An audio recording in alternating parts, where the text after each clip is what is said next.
Supreme hero megastar గారికి జన్మదిన శుభాకాంక్షలు. Daring, dashing and dynamic hero, supreme hero megastar Chiranjeevi గారు. మెగాస్టార్ చిరంజీవి గారు యాటిట్యూడు, బిలీఫ్,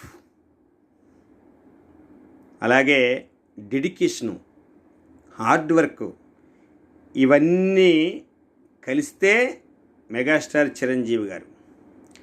మెగాస్టార్ చిరంజీవి గారు మనకి ఆదర్శం. ఆయన ఒక వ్యక్తి కాదు, మహాశక్తి. ఆయన చాలామంది చిరంజీవి గారి గురించి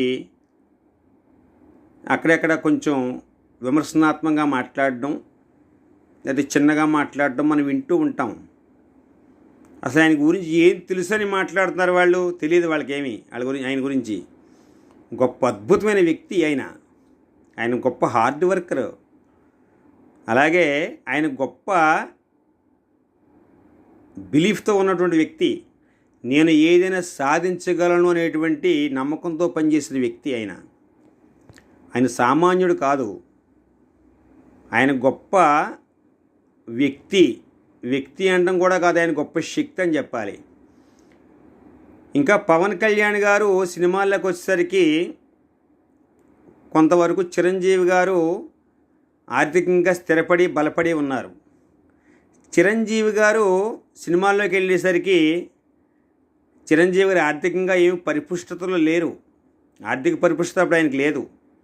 అయినా ఆయన యొక్క ఆలోచన విధానాన్ని, ఆయన యొక్క నమ్మకాన్ని, ఆయన యొక్క హార్డ్ వర్క్ని పెట్టుబడిగా పెట్టి ఎదిగిన మహోన్నతమైన వ్యక్తి. అందువల్ల చిరంజీవి గారిని విమర్శించడానికి ఎవ్వరూ సరిపోరు. అంటే నేను ఆయన మీద అభిమానంతో చెప్తున్నాను ఈ మాట అనుకుంటున్నారేమో, కాదు. ఆయన గురించి తెలుసుకుని చెప్తున్నాను. ఆయన గురించి కొన్ని విషయాలు నేను తెలుసుకుని చెప్తున్నాను. అభిమానం సరే నేను ఆయన అభిమానినే కాదంటలేదు, కానీ అభిమానంతో చెప్పట్లేదు. ఇవన్నీ తెలుసుకోవాలని చెప్పే విధానంతో నేను చెప్తున్నాను. ఆయన గొప్ప వ్యక్తి కాదు, గొప్ప శక్తి. ఎందుకంటే ఆయన మృదు స్వభావి. ఎప్పుడూ చక్కగా, అంటే ఆయన మనస్సు బాగా కోమలత్వం, మృదుత్వం. చాలామంది అంటూ ఉంటారు రాజకీయాలు నిలబడలేకపోయాడు, అది అలాగా ఇది ఎలాగా నేను విమర్శ చేస్తుంటారు ఆయన్ని. ఆయన్ని విమర్శించే శక్తి మనకు అసలు లేదు. ఎందుకంటే ఆయన మృదు స్వభావి, ఆయన మృదువుగా ఉంటారు. పవన్ కళ్యాణ్ గారు అలా ఉండరు, చాలా గట్టిగా ఉంటారు. కాబట్టి నిలబడగలిగారు. అంటే ఈయన నిలబడలేడంటే ఈయన నిలబడగలడు, కానీ ఈయన మృదు స్వభావి. అంటే గబుక్కుని ఎవరినైనా ఏమన్నా అంటే బాధపడతాడేమో, మనం ఎందుకు అనాలి అనేటువంటి మృదు కోమలత్వమైనటువంటి మనస్సు అయింది, మంచి మనస్సు. అంటే పవన్ కళ్యాణ్ గారిది మంచిది కదా, ఆయనది మంచిదే. అంటే చూడండి, బాగా అర్థం చేసుకోవాలి మనం. తల్లికి 4 పిల్లలు పుడితే ఒకలా ఉండరు. ఒకళ్ళ ఆలోచన విధానం ఒకలా ఉంటుంది, ఒకళ్ళ ఆలోచన విధానం ఒకలా ఉంటుంది. అంటే ఈయన మహాభారతంలో ధర్మరాజు గారు లాంటివాడు.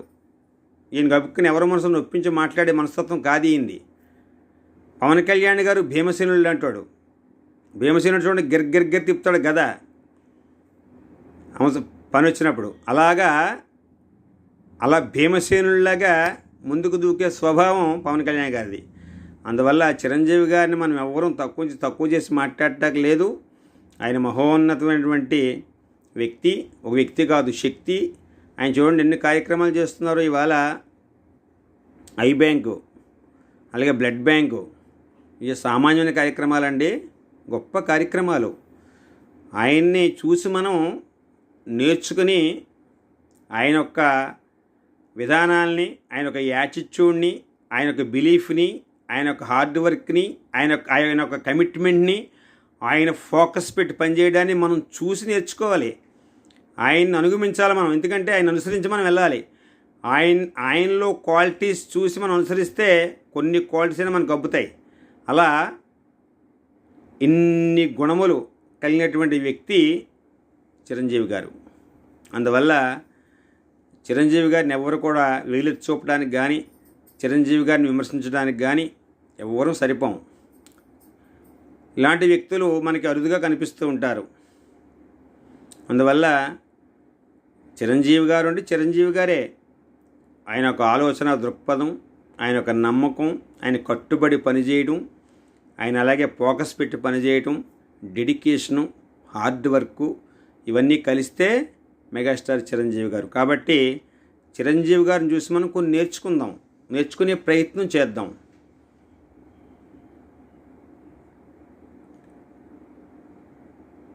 Thank you for all.